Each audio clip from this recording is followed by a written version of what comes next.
Okay, I'll talk a little bit more about animal products.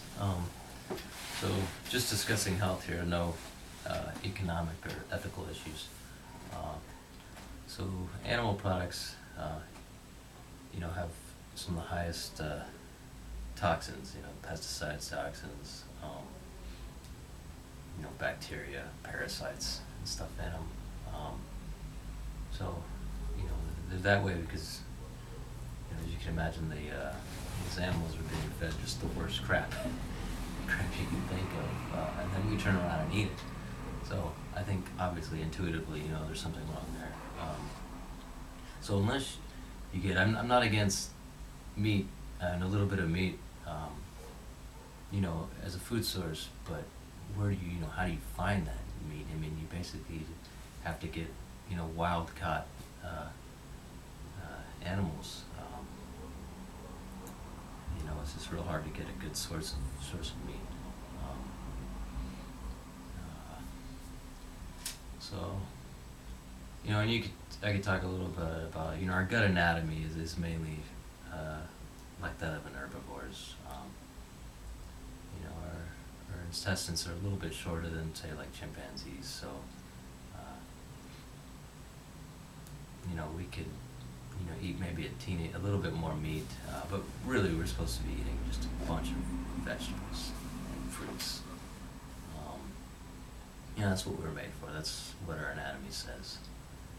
Let's see.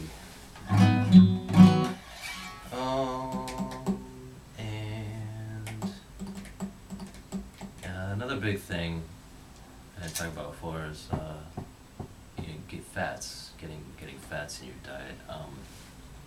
So omega-3s is kind of the big one that people talk about, anti-inflammatory and all that. So just about everybody's deficient to some extent in omega-3s. Alpha linolenic acid is the big one. That's the necessary one that you need in your diet, and that's hard to come by. We don't get it in the right proportions and the right amounts. We get a ton of omega-6s daily. Even me eating a good diet, I'm still not getting probably what I should get as far as alpha linolenic acid goes in omega-3s. It gets destroyed the easiest. It's the most reactive. If it sits for somewhere a long time, your food, and then you cook it, it gets destroyed real easy. So you're not getting as much as you should get. So that's a big thing there. And same thing with getting it from fish or what have you. It gets destroyed a bit when you cook fish. The fish themselves oftentimes like a bad source. Different cultures, developed ways to deal with all these problems. So all their traditions, had a lot of value.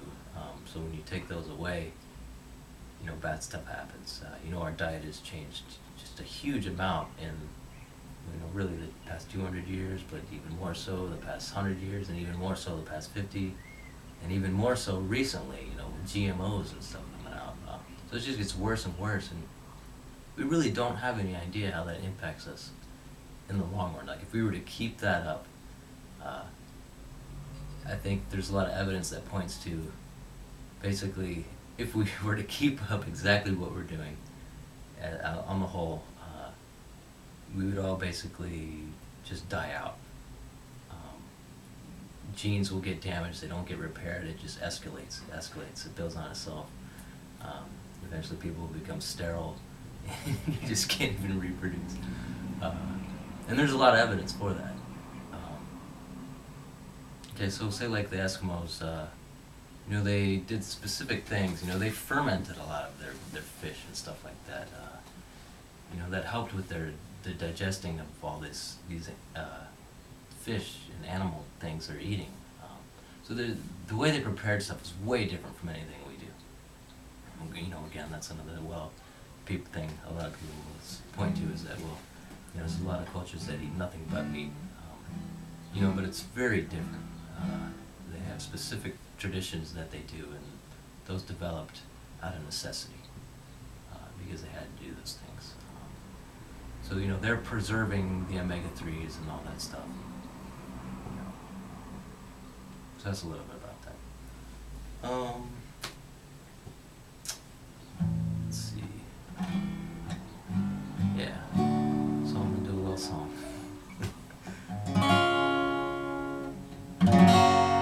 Okay, this is Cat Stevens. Well, I think it's fine building jumbo planes, hitching a ride